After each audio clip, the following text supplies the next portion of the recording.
Good morning. Today is January 8th, 2024. We continue on Tanya. And today's lesson number 11. And yesterday we talked about how the two souls in humans, in us, interact. The orange being the peel of the orange being the klipa, the cover, the bad, the animalistic soul. Not necessarily bad, it has good and bad in it. But inside the fruit, that's the good, that's the spiritual, godly soul. And how does they interact? And both are needed. Now, we talked about 5 groups of people personalities: a full tzaddik, a complete tzaddik, incomplete tzaddik, ben yoni, rasha, the bad person, and completely bad person. We talked about it in previous lessons or sets, morning warm-up sets before Shakrit. And today we'll talk a little bit about in a book there's a section called Practical Tanya, Chassidus, and things like that. And practical lesson, it says Judaism permits many physical pleasures, but in order to benefit yourself and the universe, you must have a higher intention in mind, beyond mere self-gratification. And all acts that we do must be directly to God. That's the essence of the Tanya.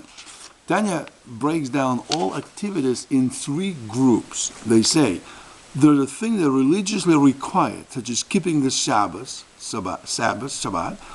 and the giving of charity. 2, religiously forbidden, such as eating pig, eating pork, or stealing, for example. You can do it, or this one you cannot do it. And the 3rd activity is ordinary acts, which are neither religiously required nor forbidden, such as checking your email or buying clothes. According to the Tanya, however, it would be a mistake to conclude that the 3rd category is spiritually neutral. Even an ordinary, quote, behavior which either promote God conscience or ego consciousness, depending on your attitude. There is no 3rd option. In other words, if we do something just, let's, I want to have another piece of pancake. Oh, I'm really hungry, let's do that. That's a neutral category. You're not required to have extra pancake beyond what you already need to eat, nor you're forbidden from that.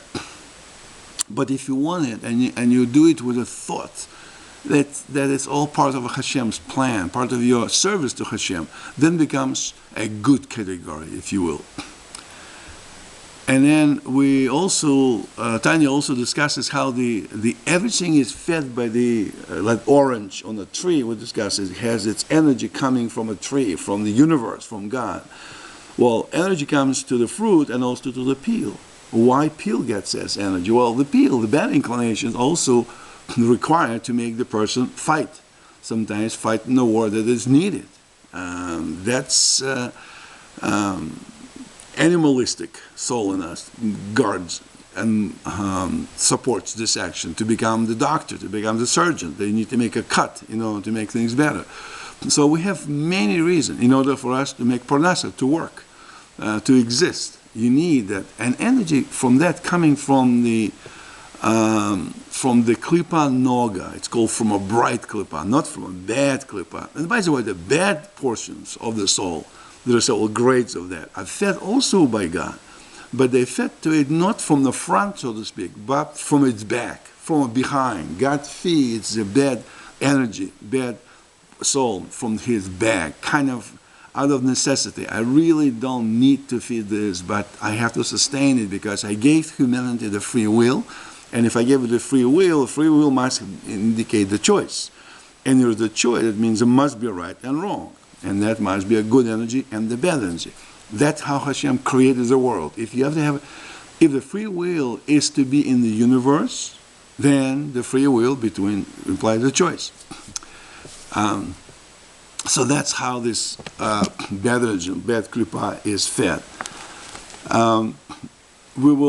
We also discuss a little bit the purpose, like the Tanya said, the purpose of the entire universe is to service to God. And of course we said that many people, many non-observant, non-religious people would say, What's it for me? Would it improve my golf game? Would it improve my work? Would it do this? If I go and, like, say, I'm 6 o'clock in the morning, I'm in synagogue, I could be sleeping and resting. Instead, I'm early, then I'll be sleepy, and then I won't be able to get proper work. So people find reasons that, well, it's kind of philosophy. You just go into synagogue to philosophize, to be open-minded and close to God, and yet, and then you suffer, or you miss things in life. Well, the idea is, and I'm not sure how Tanya expresses that, we'll get to it a little bit later, that even in this world, even the people who believe the afterlife or don't believe in the afterlife, the benefit of existence could be in this world. Even if you have a cramp in your neck and it bothers you, I believe, I think, and I wonder if Tanya will prove that, if you really concentrate your mental, spiritual gymnastics of living your life by the Torah, studying Torah, coming to the morning Shakrit, and doing what Torah wants us to do, that improves things not only in the future, not only long term. Let's say you're hoping that your kids that are not very observant and maybe they have some problems in life that you don't approve as a parent. Many times, sometimes it happens. You hope that maybe later in life something will happen. Maybe your prayers to get them to the right direction will help. Or maybe it will be past your time, past several generations. Your grandchildren, great-grandchildren will get to the path of good, proper living, even though current generation might not. So you're hoping that will happen, the result of your prayers, of your commitments will happen even past the time of your time. You might not, in other words, your soul will get gratification from the fact that your grandchildren have benefited for the goodness in life, for proper life, that unfortunately, perhaps to some people, currently their descendants are not following. That could be disheartening to people to realize. But I will go a step further. I think the intensity and the closeness to God can affect things even in this life.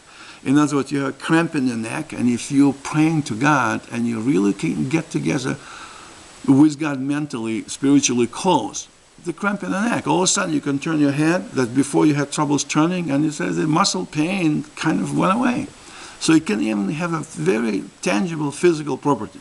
Now you might say, but it requires such an intense concentration in prayer. And you're right. Talmud says actually, and I don't remember right now in which volume, that God doesn't require for us to be 100%. Some pure tzaddikim are on that level, but most people simply are not capable. I guess we're all capable, but it's very difficult to really give it 100%, all your nature. Like Shema Yisrael says, give you all your heart, all your soul, all your being. It's difficult. So you give it 95%, 99%, not 100. Well, it's not happening. The benefits on this world are not happening to you. You're praying and it's not happening because you say, I didn't give it 100. If I only gave 100, it would happen. But I believe Talmud says that even if you give it, say, 90%, majority, it already affects your being physically, even in this world, because it's very difficult. So I think that God He wants us to try to strive to an A+ grade.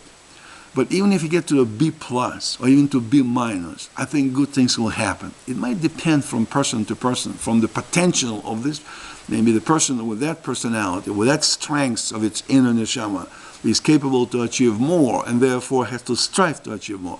Another person may not be able to achieve that much deeper, but the benefits on this world, physical benefits, should happen to him as well.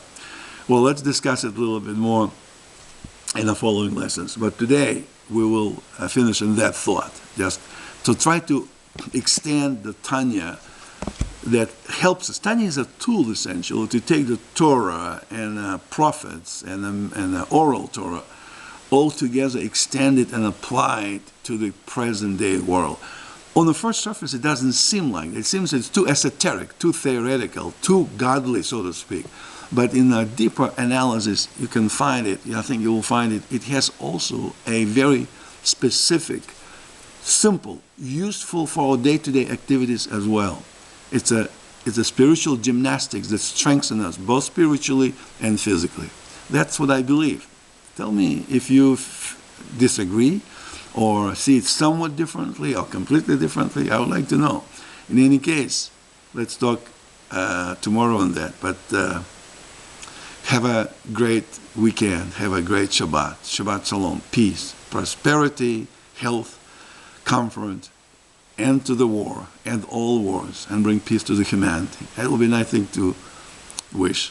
And please join me in wishing that on this Thursday, January 8th, 2024, in Beersheba, Israel, in entire world, and in the entire universe.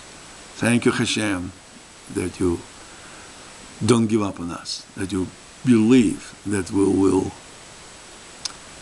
come to you despite many distractions and detractions that we have. Thank you. Shabbat Shalom.